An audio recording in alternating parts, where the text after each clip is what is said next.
Hello বন্ধুরা, আমি ব্লগি জাহির আর আমার ব্লগে তোমাদেরকে স্বাগত। সুন্দরবনের দ্বিতীয় দিনে আমরা রুম থেকে বেরিয়ে চলে আসি লঞ্চ ঘাটে। সেখানে আমাদের সরি বোটে উঠে নৌকা বিহার করতে করতে নদীর কলকল ধ্বনি আর সকালবেলা নদীর অপরূপ সৌন্দর্য উপভোগ করতে থাকি। সেই সময় বোটের দায়িত্বে থাকা রনি ভাই আমাদেরকে কোন স্পটে নিয়ে যাবে ও সেখানে কি কি রুলস আছে সেই সম্বন্ধে জানাতে থাকে। প্লাস্টিকের বোতল আনেননি তো কেউ? ওখানে আমরা 3টে স্পটে নামবো আজকে।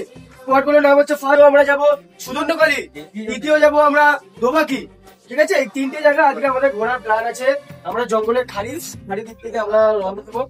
ঠিক আছে, কথা বলতে বলতে আমাদের বোট এসে হাজির হয় সজনেখালি টাইগার রিজার্ভ ফরেস্টে। আর এখানে ঢুকে আমার প্রথমে চোখে পড়ে এই ক্ষুদ্র আকৃতি পূর্বপুরুষের সাথে। আর হ্যাঁ, সুন্দরবনে জঙ্গল সাফারি করতে গেলে দুটো জিনিস কিন্তু খুবই প্রয়োজন। প্রথম তোমার যে কোনো আইডেন্টি কার্ডের জেরক্স, দ্বিতীয়টি হলো ট্যুর গাইড, যেখানে দ্বিতীয় ব্যবস্থাটা কিন্তু ট্যুর ম্যানেজমেন্ট থেকেই করা হয়েছিল। এখানে তোমরা দেখতে পাচ্ছ ট্যুর গাইড আমাদেরকে এই ফরেস্টের ব্যাপারে গাইড করছে।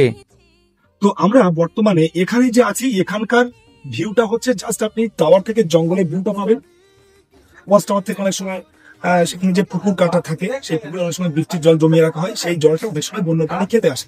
তখন আমরা এখান থেকে দেখতে ওয়াচ টাওয়ারে চড়ার আগেই চোখ পড়লো এই বিরল প্রজাতির দুটি কচ্ছপের দিকে। তারপর ওইগুলো দেখে আমরা সবাই উঠে পড়লাম ওয়াচ টাওয়ারের উপরে। কিন্তু উপরে উঠে দূর দূর থেকে অন্তহীন জঙ্গল ছাড়া আর কিছুই দেখতে পেলাম না। বাঘ তো দূরে থাকা একটা শিয়ালও চোখে পড়েনি, বাট নিরাশ হয়ে নিচে নামতেই চোখে পড়ে 2-3টে বাঘ হরিণ। কিন্তু কাছে গিয়ে দেখি ওগুলো ছিল প্লাস্টিকের। তবে হ্যাঁ, এই ছোট্ট জলাশয়টিতে একটা কুমির দেখতে পেয়েছিলাম, কিন্তু দুর্ভাগ্য এই অলস কুমিরটিকে তোমাদেরকে ক্যামেরায় দেখাতে পারলাম না। তারপরে এখানে চোখে পড়ে সুন্দরী গাছ, যেই গাছের জন্য সুন্দরবন নামকরণ করা হয়েছে। দেন এখানে গাইড দাদাভাই আমাদেরকে ম্যাপ দেখিয়ে পুরো সুন্দরবনের সংক্ষিপ্ত বিবরণ দিল, যেটা দেখে আমরা সুন্দরী গাছের শ্বাসমূল দেখতে দেখতে আজকের প্রথম স্পট দেখা কমপ্লিট করে বোটের মধ্যে উঠে টিফিনটা সেরে নিলাম।